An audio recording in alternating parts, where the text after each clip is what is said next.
Welcome back, gals and guys. Got a fun haul video for you today.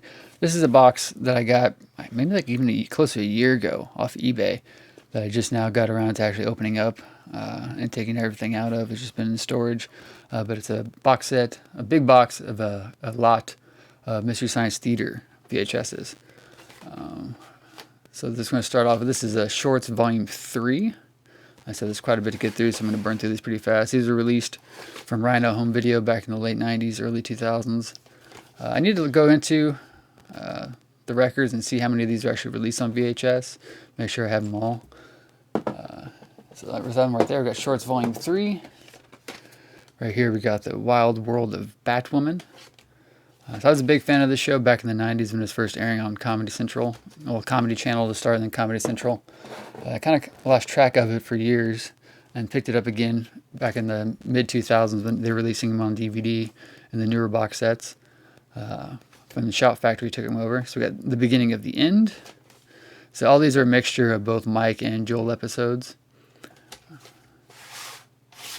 So I'm not sure the order of release on any of these.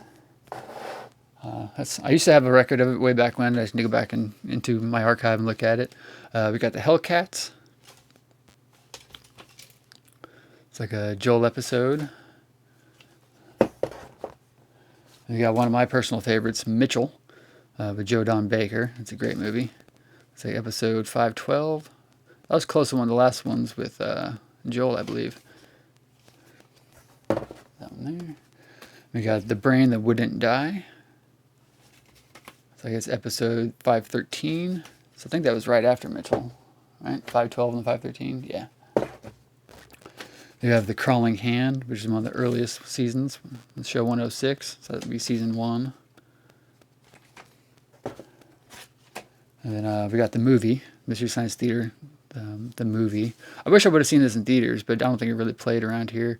This is one that I actually used to own on 35, what's that? Oh, look at that. A T2 trading card, which is interesting because I just bought a box, an unopened box of T2 trading cards, which I'll be unboxing on my card channel, the Card Curator.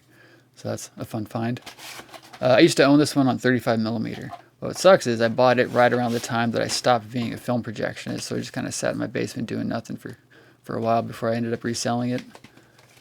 Great movie. I wish I would have got more play. So those are the individual ones. And I think I do have at least 2 more. I know I have the one called Poopy, which is like a bunch of outtakes, and maybe Shorts Volume 1 that I had originally somewhere in storage that were actually mine that I didn't get in this box set. And the next thing we have is still sticking with Mystery Science Theater, but these are actual 3-tape box sets. So this one has The SIDEHACKERS, Bloodlust, and the Creeping Terror. It's a 1997 release. That's box set 1. This one has Shorts Volume 2, Catalina Caper, and Skydivers. Box number 2. And the last one we have is another box set, I Accuse My Parents, The Atomic Brain, and Red Zone Cuba. So I need to go back through and dig into all these and see if these are actually in the right boxes. So these I think were also individually released, and then they put them on these 3-tape sets. So I want to go back through and check the ID numbers and all that to make sure these are in the proper box sets. Because I said, I don't know, the guy I bought them from, the person I bought them from, I don't know if they kept it in the right sets or not, but my biggest memory, greatest memory of Mystery Science Theater is in 2017, Frank Conniff and Trace Beaulieu, the guys who played the Mads, came to one of my theaters and did 2 shows where they did their own movie riffing. We did one on a Friday night, one on a Saturday night. And Friday night I had a previous engagement after work, but then Saturday night, after the show, Trace Beaulieu, Frank Conniff, and my closest friend Jonathan, who's at Boaws, Boaws on Instagram, we all went out to eat at a place called the Flying Saucer in downtown Kansas City, not too far from the theater that I worked at. And that's probably one of my greatest memories ever, because my friend Jonathan and I, he's the one that kind of got me back into Mystery Science Theater back in the mid-2000s, or like 2008, 2009. And him and I used to, when we worked at a different theater together, we'd spend our hour-long lunch or whatever in the evening watching MSC3K episodes on my computer. Because I'd been buying all the box sets. So it was really cool because it was right around his birthday, John's birthday in 2017, that we did this show with the Mads, and I was able to get him a seat like pretty much right next to Trace and Frank when they're doing the riffing. Then again, afterwards we went out to dinner with them, and that was really cool because, I mean, these guys have been making me laugh for 20 plus years, and to sit and have dinner with Frank and Trace and actually make them laugh during the course of hour plus dinner was really, really validating and fun. So again, big, huge fan of this show.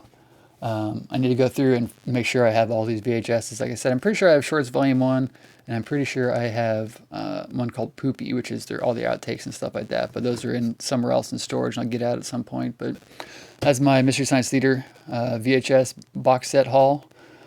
Be sure to check these guys out. You can get all the DVDs, I think, from Shout Factory still. I think all these have been released individually as DVDs. So yeah, if you guys don't know this show, you need to look it up. It's one of the best shows ever. It's probably the first show on Comedy Central, back when it's called Comedy Channel, and it's probably the best show they've ever put out, followed by South Park. So it's one of the greatest shows ever made right here. So hope you guys enjoyed that, and I'll see you next time. Peace.